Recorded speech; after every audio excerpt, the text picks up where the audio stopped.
a beautiful philosophy that teaches us to break the shackles of blind faith and gets one's individuality introduced to oneself, that tells one to stand for the self with fearless exaltation, for there is no one is answerable to oneself.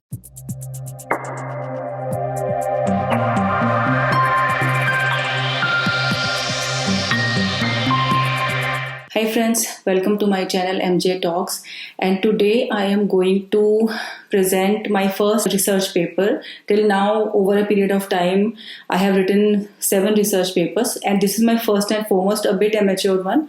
But in this research paper, I am talking about 8 reasons why Jainism is the least acknowledged philosophy in the world and the possible solutions of the same. So, coming to starting the vlog for this topic. Having an acquaintance with someone from a Jain community means you definitely know 3 things about the Jains and hence Jainism. Their strictness towards food, how dedicatedly they follow it, and that their male hermits are bare. You don't have any information about the antiquity of this philosophy, what it is it all about, what does it offer, and beyond everything else, its rationality. Because unfortunately, no one talks about it. It is indeed a wonder how this particular metaphysics is unknown to the masses. Almost every modern philosopher either think of it as an offshoot of other religion or due to its own followers' introverted behavior doesn't inquire further. So there are many reasons about why these things happen in the society. So there are many reasons. We can definitely talk about the reasons as well in my future videos. So when I was doing research for this paper, first and foremost the thing I did, I searched for on Google about the least acknowledged philosophies in the world, and it was indeed a shock for me to find Jainism at number 5, that too with all the wrong information during my search on Google. So it hurts when no one talks about a philosophy that is not only the most ancient but is highly rational, open for discussion, and has attracted many efficient scholars from around the globe. So I have taken many references for this paper from the German scholar Robert Zeidenbau's book. The name of the book is Jainism Today and Its Future. So he writes in his book, Jainism is a religion that is based on reason and discourages blind faith. Being a religion, an important element of faith always remains, but it is a rational faith that can be discussed.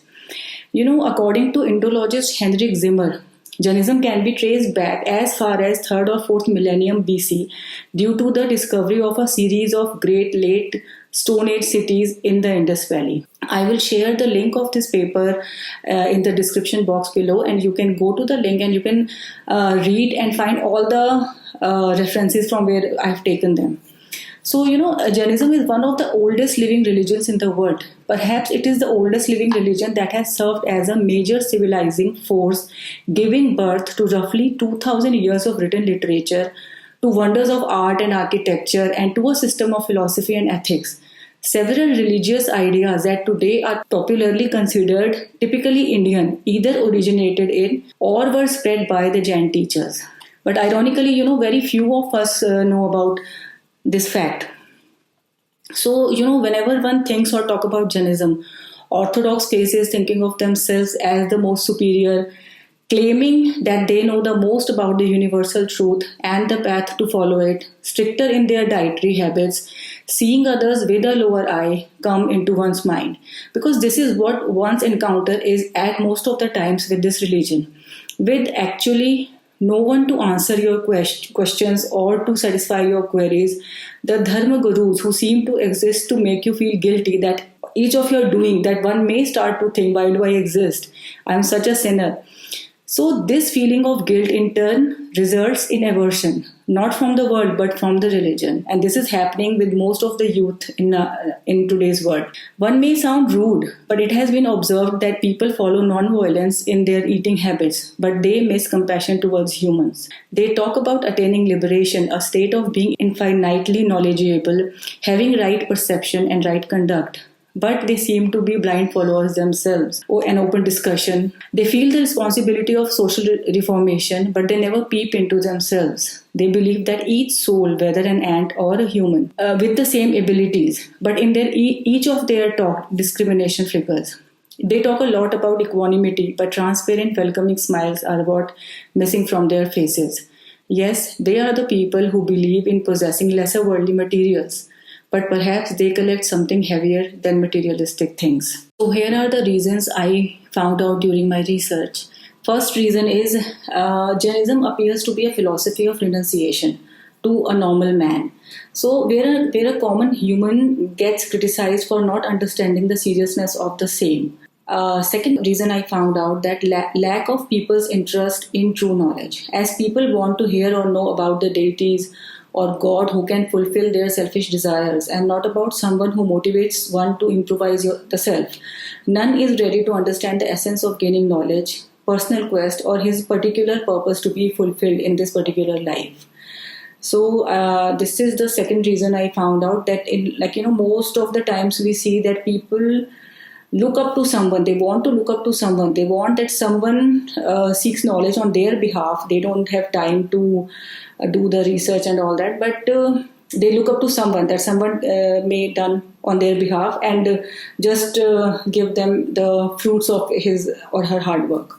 So actually, when we travel onto the path of knowledge, this becomes really difficult to push yourself further.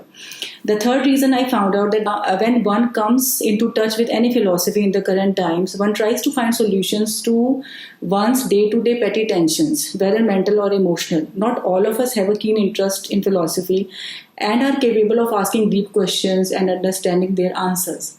As one has to either keep aside one's daily botherations or has to be efficient enough to tackle both at the same time. So in these terms, Jainism seems very difficult to be understood as on an outer perspective, this philosophy appears to be a critique. Where you are not allowed to eat this or that, you have to follow very strict rules, and the leaders of this philosophy make you feel even more guilty because for them, a person who is eating non-veg food or even onion or garlic is not eligible to understand the same, which is not fair actually. So this attitude limits its students tremendously. That is why most of the people think that Jainism is a kitchen religion and they don't try to peep into the huge ocean of knowledge this philosophy provides. The next reason I found out that this is my personal observation as well, that present international scholars who have a keen interest in Jain philosophy are shy because they are research doesn't allow you to communicate with people. There is restrictions. There are restrictions because people are immersed in their deep studies. So neither they want limelight nor are they interested to be in touch with the people to explain them the teachings or scientific exploration of Jainism because they work for self-satisfaction and not for fame.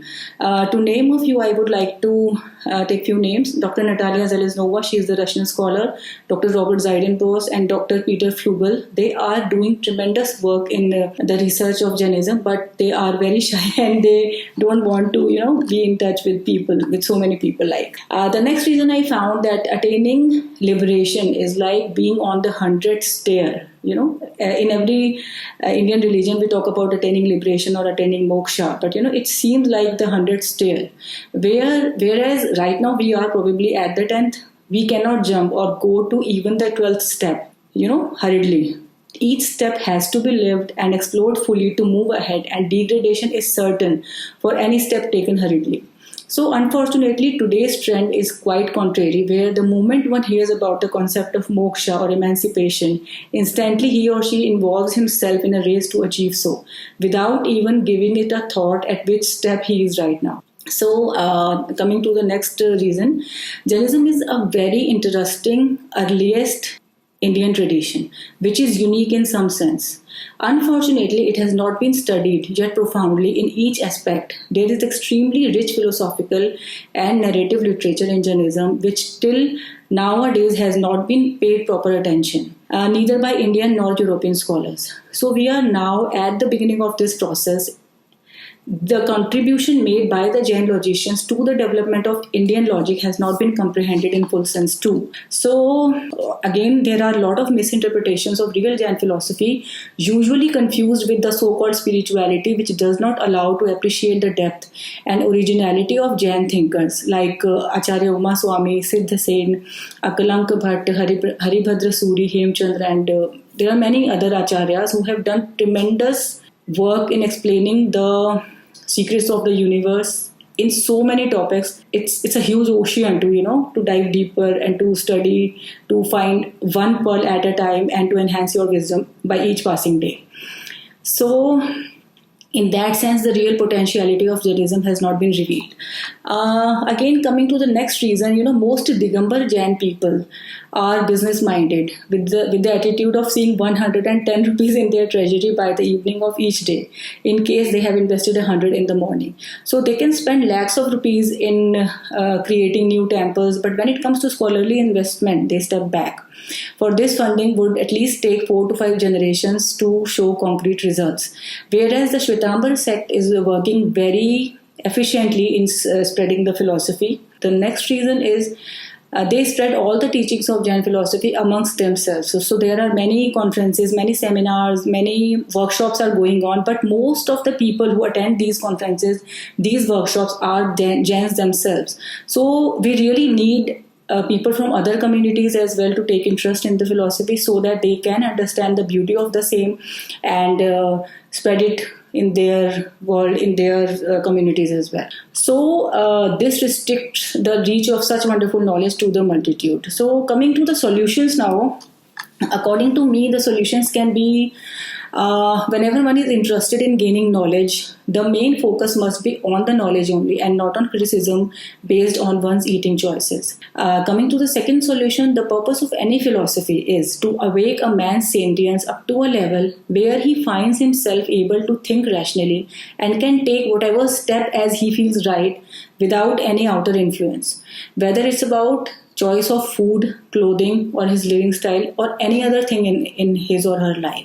Coming to the third solution, we may expect more writings on the scientificness of Jainism to appear, in which science will be called upon to prove that the ancient Jain view of the material universe as consisting of atomic particles is correct, that the Jain doctrine of Syadvad, which is a form of logical application of language, is good, because it is an early form of relativism and therefore also of the theories of Einstein about the material universe. And of course, the vegetarianism is the correct way for humans to feed themselves. Coming to the next solutions, there are books about world religions, in which are listed those religions that have huge number of followers, such as Christianity, Islam, and Buddhism.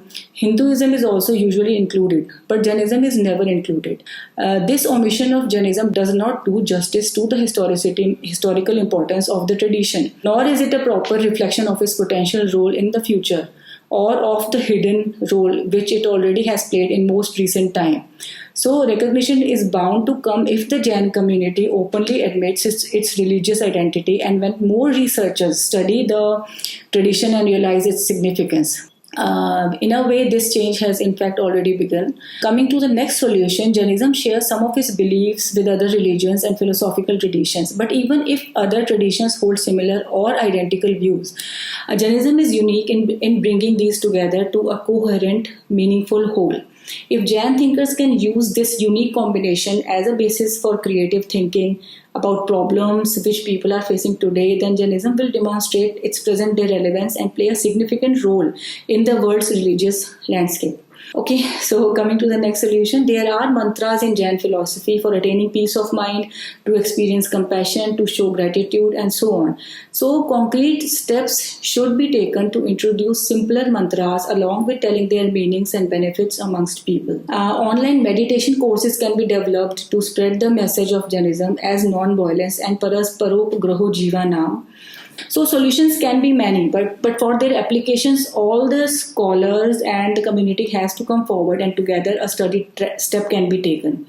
So we can definitely expect a fearless world where every soul has an equal right to exist. Everyone has the right to be oneself. We are not afraid of God, but we know the ultimate truth and the path to attain it. A spiritual environment where each is respecting individuality of each. So coming to the end, I would like to add at last, what is a religious philosophy if it hasn't touched the inner chords of my conscience and fills me up with extreme gratitude and compassion that not only enhances my knowledge but also awakens my intellect to an ever curious longing to learn more. So that's it for now, friends. See you soon. Goodbye.